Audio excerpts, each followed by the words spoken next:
बिस्मिल्लाहिर्रहमानिर्रहीम। डॉक्टर ज़ाहिद मजीद अमजद आपसे मुखातब हूँ।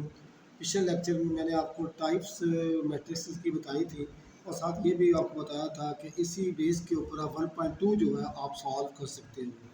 तो आज हम क्या कहते हैं 1.2 की बात करेंगे कि इसमें पहला जो क्वेश्चन है वो यही है कि आपने मैट्रिसेस को क्या कहते हैं वो आइडेंटिफाई करना है कि कौन सा मैट्रिसेस कौन है। अब ये हमारे पास ए जो है, ए हमारे पास सब के सब क्या ज़ीरो ज़ीरो है। तो मैंने क्या बताया था, जिसके सारी एंट्री ज़ीरो वो क्या कहलाता है, नल मैट्रिक्स कहलाता है। तो ये क्या है, नल मैट्रिक्स है, ठीक है ना। जो बी है इसमें एक ही रो है, जब एक ही रो हो तो वो क्या कहलाता है। अब ये जो दूसरा है, अगर आपको इसमें से 1.2 की तरफ से क्लियर नहीं हो रहा तो पहले आप पिछली अगर वीडियो आप देख लें तो फिर उसके साथ मिला के इसको देखेंगे तो आपको ज़रा क्लियर हो जाएगा। अब बी जो है वो एक देखो, एक रो है, तो जिसका एक ही रो वो क्या कहलाता है, रो मैट्रिक्स। जिसकी एक ही कॉलम हो वो क्या कहलाता है, कॉलम मैट्रिक्स। अभी एक ही कॉलम है तो कॉलम मैट्रिक्स कहलाता है। इसका वो ये नल जो मैट्रिक्स है।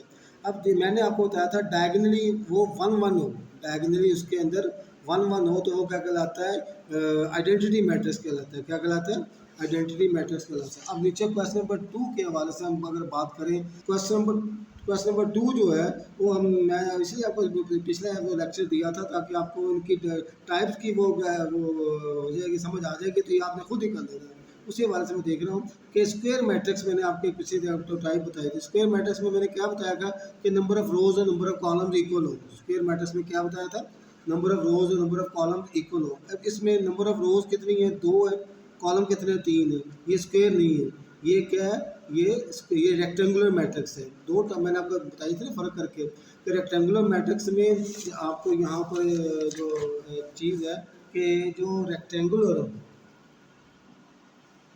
मैट्रिक्स और स्क्वायर, रेक्टेंगुलर में number of rows are not equal to number of columns, जबकि स्क्वायर में number of rows are equal to number of columns. अब इसमें नंबर ऑफ रोज अगर इक्वल हो, ये क्या है, ये नंबर ऑफ रोज कितनी है, 2 है, कॉलम कितने, 3 है। तो 2 बाई ये, इसलिए ये क्या कहते हैं, ये रेक्टेंगुलर है, ये स्क्वायर नहीं है। ये क्या है, रेक्टेंगुलर है। ये क्या है, एक ही कॉलम है, इसका नाम क्या देंगे हम, कॉलम मैट्रिक्स। ये क्या है, नंबर ऑफ रोज और number of column equal 2/2 equal है ना, तो ये क्या कहलाएगा, स्क्वायर मैट्रिक्स। यानी जिसमें नंबर ऑफ रोज और नंबर ऑफ कॉलम्स इक्वल हो, स्क्वायर मैट्रिक्स। इक्वल ना हो, रेक्टेंगुलर मैट्रिक्स। एक ही कॉलम हो उसको कॉलम मैट्रिक्स, एक ही रो हो उसको क्या कहते हैं, रो मैट्रिक्स। अगर ये डायगोनली 1 1 हो तो हम क्या कहते हैं, आइडेंटिटी मैट्रिक्स, ठीक है ना। अब इसमें क्या है, ये नंबर ऑफ रोज कितनी है, 3 है, नंबर ऑफ कॉलम कितने हैं, 2 है, तो ये इक्वल नहीं है, ये क्या है, रेक्टेंगुलर है, ठीक है ना। ये आइडेंटिटी है, 1 है इसके अंदर। और वैसे भी ये डायगोनल है, number of rose number of column equal नहीं है। इस नंबर ऑफ रोज कितनी है, 3 है, नंबर ऑफ कॉलम कितने हैं, 3 है, ये स्क्वायर है। नंबर ऑफ रोज कितने, 3 है, नंबर ऑफ कॉलम कितने, 3 है, ये स्क्वायर है, ये नल वेक्टर, ये क्या है, नल मैट्रिक्स है। तो अब यहाँ पर हम बात करते हैं कि इसमें आइडेंटिटी मैट्रिक्स कौन सा है, ये जिसमें एक एक हो, डायगोनली एक एक हो। स्केलर मैट्रिक्स कौन सा है, जिसमें क्या कहते हैं वो सेम है। क्या ये देखो 4 4 आ रहा है, ये सेम है, ठीक है ना। और अगर सेम ना हो, बस इसमें 2, ये भी सेम है, ये भी क्या है, स्केलर मैट्रिक्स है। ये क्या, स्क्वायर मैट्रिक्स है, number of rose number of columns equal है। और इसके साथ ये यूनिट मैट्रिक्स है जिसमें डायगोनली एक ही चीज़ आती है। अब हम बात करते हैं कि जो नेगेटिव मैंने आपको बताया था कैसे मालूम करते हैं। ये क्वेश्चन नंबर 4 का नेगेटिव आप ये देख लें, ए हमारे पास मैट्रिक्स है 1 0 -1, ये कॉलम मैट्रिक्स है, एक ही कॉलम है ना। तो क्या करेंगे, -1 किस तरह मालूम करेंगे, उसका साइन चेंज कर लेंगे। 1 है, -1 हो गया, 0 तो वैसे न्यूट्रल होता है, और -1 क्या हो जाएगा, +1, ये क्या होगा, उसका नेगेटिव। यानी जिसका भी नेगेटिव मालूम करना है उसके साइन चेंज करने हैं, प्लस को माइनस में, माइनस को प्लस में क्या कहते हैं, तब्दील कर देना है। अब एक वहाँ पर एक स्मॉल टर्म इस्तेमाल हुई, ट्रांसपोज।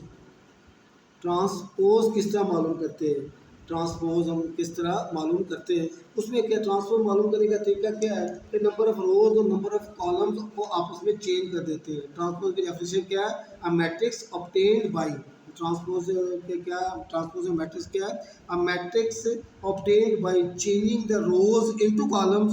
यानी रोज जो हैं वो किस में चेंज हो, कॉलम में, और कॉलम किस में चेंज हो जाएंगे, रोज में चेंज हो जाएंगे। दोबारा बोल रहा हूँ, matrix obtained by changing the rows into columns or column into rows is called transpose of matrix। क्या कहलाएगा, ट्रांसपोज ऑफ मैट्रिक्स आएगा। इसको रिलेट करते हैं, एक के ऊपर छोटा सा टी डाल देते हैं, इसको वो क्या कहते हैं, एक के ऊपर छोटा सा टी डाल देते हैं, तो वो क्या बन जाएगा, उसका ट्रांसपोज बन जाएगा। इसकी मैं एक एग्जांपल आपको देता हूँ। ये हमारे पास ए, हमारे पास एक है 1 2 3 2 1 0 -1 4 -2। तो इसका जो ट्रांसपोज मालूम करेंगे तो ऊपर छोटा टी, ये क्या है, रो है, और ये क्या है, कॉलम है। तो रो की जगह कॉलम आ जाएगा, कॉलम की जगह क्या आ जाएगा, रो आ जाएगा। अब रो क्या थी, 1 2 3, ये कॉलम बन गया, और कॉलम क्या था, 1 2 और -1, ये क्या हो गया, वो रो बन जाएगी। यानी रो क्या बन जाएगा, कॉलम, और कॉलम क्या बन गई, रो। इसी तरह आप ये देख रहे हैं, जो दूसरा है वो ये क्या, 1 0 क्या बन जाएगा, कॉलम था, रो बन गया, और 1 4 कॉलम था, अब रो बन गया, और ये -2 का -2 आ गया। तो यहाँ पर हम ये कह सकते हैं कि जो रोज़ है वो कॉलम में बदल जाएंगे, और कॉलम्स हैं वो रोज़ में बदल जाएंगे। मैं एक और आपको मिसाल देता हूँ, आपको समझ आ जाएगा कि मसलन ये सी हमारे पास है, सी एक क्या है, रो मैट्रिक्स है, क्या है, रो मैट्रिक्स है। तो इसको सी का ट्रांसपोज मालूम करेंगे, तो वो जो रो है क्या बदल जाएगी, कॉलम में बदल जाएगी। रो क्या बदल जाएगी, कॉलम में, तो वो क्या बन जाएगा, कॉलम मैट्रिक्स जो है वो बन जाएगा। यानी उसका ट्रांसपोज, उसकी नीचे रो की जगह कॉलम आ जाएगा, कॉलम की जगह रो आ जाएगा। अगर हम एक और देख लें, बी हमारे पास है 1 0 2 और 2 -1 3। इसका हम ट्रांसपोज मालूम करेंगे, बी को छोटा छोटा सा 3 लगा लेंगे, तो ये क्या थी, रो, क्या बन जाएगा, कॉलम, रो क्या बन गई, कॉलम, और कॉलम क्या बन जाएगा, रो हमारे पास, ठीक है ना। ये अब ये क्या थे, रो, और क्या बन जाएगा, कॉलम, यहाँ पर 2 -1 और 3। यानी पहले जो रोज़ है वो क्या बन गई, कॉलम। अगर कॉलम होते तो क्या बन जाते, अगर इसको वापस लेके जाना है तो कॉलम है तो क्या बन जाएगी, रोज बन जाएगी। ये आज का हमारे पास जो 1.2 जो है वो उसके ट्रांसपोज के बाद सिलेक्टिव के वाले से, अगर आपको क्लियर समझ ना आ रही हो तो जो पिछला जो वीडियो है उसको साथ मिला के पहले पिछला वीडियो देखें, फिर इसको साथ आप सॉल्व करें तो आपको आसानी होगी इंशाल्लाह ताला। 1.3 के साथ आपसे नेक्स्ट मुलाकात होगी। बहुत शुक्रिया, अल्लाह हाफिज़।